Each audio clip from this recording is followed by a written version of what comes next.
আমি একটু নেকাই, এরকমই হয়ে গেছে বিষয়টা। আমি জানি না কেমনে আপনি নেকা, আমি জানি না, এটা আসলে এমনই মনে হচ্ছে। এতদিনে অ্যাক্টিং হলে তো বুঝাই যেত, কিন্তু আপনি আমার সাথে কয়েকদিন সময় কাটাইলে বুঝবেন এটা আরো বাড়ে, এই ন্যাকামিটা আরো বাড়ে, আর ওই তখন আরো অসুস্থ হয়ে যাবেন আপনি, যে ও মাই গড। মানে আপনি এখন আমার সঙ্গে ভদ্র হিসেবে এভাবে আছেন, ভদ্রলোকের মতো একটু মিশলে আপনি আরো ন্যাকা হয়ে যাবেন, মিশলে আপনি অসুস্থ হয়ে যাবেন। ঠিক আছে না, আমি অসুস্থ হতে চাই না। কি কি ন্যাকামি করেন এমনিতে আপনি বাসায়?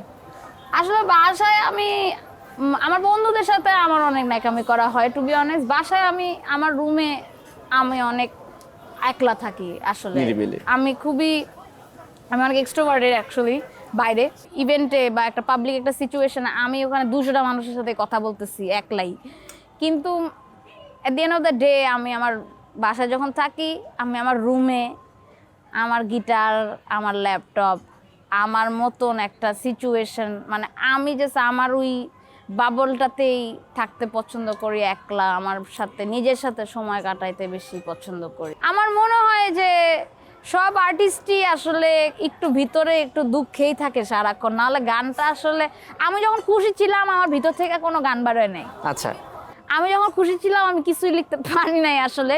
আমার মনে হয় যে এটা একটা মেবি এটা একটা স্টিরিওটাইপ, আর মেবি এটা সত্যি না, অ্যাটলিস্ট আমার জন্য আমার মনে হয় যে most of my music and my art comes from the fact that আমি আসলে সারাদিন একটু প্যারাতেই থাকি।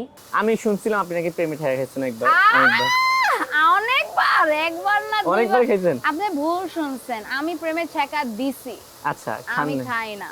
আচ্ছা, এটা আমার ক্যারেক্টারের সাথে যায় না। বাট হ্যাঁ, একবার খাইছিলাম একবার খাইছিলাম, আর ওই খাওয়াটার পরে আসলে আমি এমন বেকা হইছি, আর রিকভারিটা আমার মনে হয় না হয়েছে, হবে নাকি আমি জানি না, আশা করি হয়ে যাবে, বাট যতদিন না হবে ওটা ভালো, কারণ ততদিন ভালো গান বের হবে। আচ্ছা, তার মানে হচ্ছে যে গানের সঙ্গে প্রেমের একটা সম্পর্ক আছে না? অবশ্যই, প্রেম, ভালোবাসা, বিরহের। অবশ্যই। আমার মনে হয় যে বেশিরভাগ গান, আমার মনে হয় আপনি প্রেমে যখন পড়েন বা প্রেম যখন হয়, ওইটার ফিলিংটা সবচেয়ে বেশি ইন্টেন্স হয়, অ্যাটলিস্ট আমার জন্য। মানে আমার অন্য সব ফিলিংয়ের থেকে প্রেমটা ইন্টেন্স।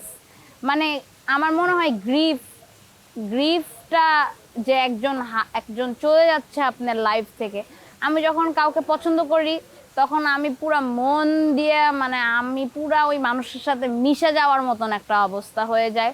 আমি ওদেরকে মানুষ হিসাবে অনেক আপন করে ফেলি, সেটা বন্ধু হোক বা প্রেমিক হোক, যাকেই ভালোবাসি আমি আসলে মন থেকে খুব ভালোবাসি।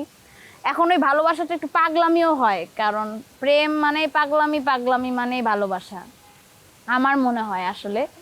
বাট ওই পাগলামিটা থেকে যে ফিলিংগুলো হয়, তখন গান লেখাটা ওই ফিলিংটা থেকে ইজিয়ার অলসো। লাইক আমার মনে হয় আমি সবসময় হাসি ঠাট্টার মধ্যে থাকি, তো আমি আমার ফিলিং এভাবে এক্সপ্রেস করতে পারি না যখন খারাপ লাগে, তো তখন আমি গান লিখি। তো এটার কারণে আসলে কষ্টে থাকলে ওইটা যখন আমি আর নিতে পারি না, তখন আমি জাস্ট গিটারটা নিয়ে গান গাওয়া শুরু করি, যেন আমার ভিতর থেকে জিনিসটা বাইর হয়। টু বি অনেস্ট, লাইক মানে গান লেখা আর বানানো আমার কাছে অনেক পার্সোনাল একটা বিষয়। মানুষ ওটা শুনবে, ওটা বের হবে, ওটা একটু আর কি দ্বিতীয় জিনিস। মানে ওটা শুনলে ভালো, না শুনলেও আসলে আমার ওভাবে ফিলিং একটা নাই। আমি জাস্ট আমার কথা, আমার ফিলিংগুলো যেন এক্সপ্রেস করতে পারি, এজন্য গানগুলা লেখা হয় আসলে।